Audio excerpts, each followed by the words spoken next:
Hi, welcome to YoYo TV. తెలంగాణలో అధికార party Congress ఏడాది పండుగ జరుపుకుంటుంది. తమ ఏడాది పాలన అద్భుతంగా సాగిందంటూ విజయోత్సవాలు నిర్వహించుకుంటుంది. ఈ నేపథ్యంలో మరోసారి వలసల టాపిక్ తెరపైకి వచ్చింది. అది కూడా స్వయంగా కాంగ్రెస్ చీఫ్ మహేష్ కుమార్ గౌడ్ చెప్పారు.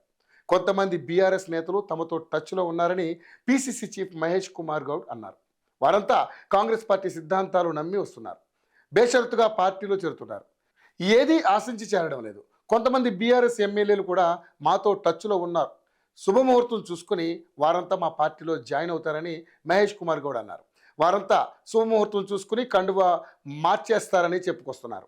ఆదిలాబాద్కు చెందిన బీఆర్ఎస్ మాజీ ఎమ్మెల్యే ఆత్రం సక్కు, బీజేపీ మాజీ ఎంపీ సోయం బాబురావు కాంగ్రెస్లో చేరిపోయారు. ఈ క్రమంలో పీసీసీ చీఫ్ చేసిన వ్యాఖ్యలు ప్రతిపక్షాల్లో హాట్ టాపిక్గా మారాయి. ఎవరెవరు కండువా మార్చేందుకు రెడీగా ఉన్నారనే ఉత్కంఠను రేపుతోంది. అయితే బీఆర్ఎస్ నాయకులు కాంగ్రెస్లో చేరడం అనేది కామన్ అయినా ఈసారి ఎవరు చేరబోతున్నారు అనేది కాస్త ఆసక్తిని పెంచుతోంది.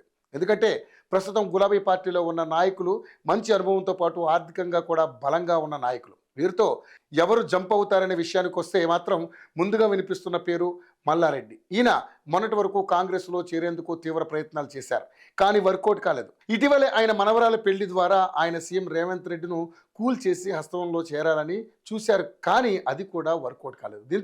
దీంతో టీడీపీలో చేరుతారనే ప్రచారం కొనసాగుతోంది. తలసాని శ్రీనివాస్ యాదవ్ పేరు కూడా వినిపిస్తోంది. ఇప్పటికే గొర్రెల స్కామ్ను బయటకు తీసింది అధికార పార్టీ. ఎథనాల్ ఫ్యాక్టరీ అంశంలో కూడా తలసానితో పాటు ఆయన కుమారుడు పేరు కూడా వినిపించింది. దీనికి తలసాని ధీటుగా సమాధానం ఇచ్చారు, కానీ తెర వెనుక వేరే ఒప్పందం ఉందనే టాక్ నడుస్తోంది. త్వరలో తలసాని సైతం పార్టీ మారినా ఆశ్చర్యపోనవసరం లేదని అంటున్నారు. వీరితో పాటు మాజీ మంత్రి సబితా ఇంద్రారెడ్డి, కోవా లక్ష్మి, కొప్పుల ఈశ్వర్, గంగుల కమలాకర్, వీరితో పాటు మరికొంతమంది ఎమ్మెల్యేల పేర్లు కూడా వినిపిస్తున్నాయి. చేరికల ప్రచారం ఎప్పటి నుంచో కొనసాగుతున్న మహేష్ కుమార్ గౌడ్ వ్యాఖ్యలతో నిజంగానే చేరికలు ఉంటాయని అర్థమవుతుంది. అయితే వీరిలో ఎంతమంది కారు దిగుతారనేది ప్రస్తుతానికి సస్పెన్స్గానే ఉంది. మొత్తానికి గులాబీ నేతలలో మళ్ళీ గుబులు మొదలైంది. ఈసారైనా వలసలను ఆపుతారా లేదా అనేది చూడాలి.